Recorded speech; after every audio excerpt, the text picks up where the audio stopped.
УЈП презема мерки по наводите дека нивни инспектори ги предупредувале газдите на дискотеката Пулс во Кочани за можните контроли во замена за подароци, велат оттаму за Телма. Ова следи по сторијата на Ирала во која беше објавена комуникација, обезбедена од свиркач на инспектори со синот на газдата на дискотеката, Дејан Јованов Деко. Инаку според сторијата, еден од нив е и брат на веде председателката на Скопскиот кривичен суд, Даниела Димовска, каде ќе се суди случајот. Во врска со информациите објавени во медиумите, Управата за јавни приходи информира дека се преземаат соодветни активности за обезбедување на релевантни докази поврзани со објавените наводи, вклучително и можната инволвираност на споменатите даночни службеници во други слични действија. Истовремено, во рамките на своите законски надлежности, Управата за јавни приходи презема мерки насочени кон овие службени лица со цел да се спречи какво било можно штетно влијание врз Управата за јавни приходи.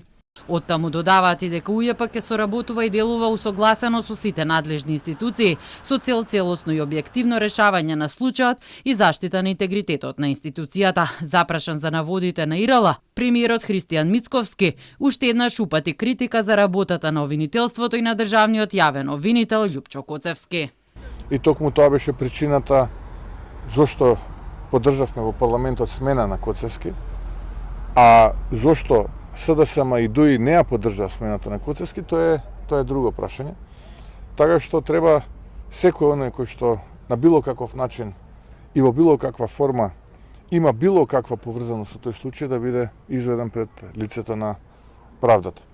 А обвинението се очекува да биде оценето до крајот на неделата согласно најавите на Кривичниот суд, бидејќи до 3 октомври истекуваат законските рокови за прием и достава на приговорите. Оттаму додаваа дека процесот се одолговлекувал бидејќи се работи за многу обвинети, а дел од нивните адвокати не биле достапни и затоа навремено не им било доставено обвинението и се одолговлекувале роковите за приговор. Судот ги прави сите напори за да ги исполни законските обврски и доследно да ги испочитува за гарантираните права на странките, се со цел да не се компромитира предметот во понатамошниот дел од постапката. Во случајот се обвинети 37 луѓе и фирми кои се застапувани од 33 бранители. Не се гони ниту еден вработен во УЈП.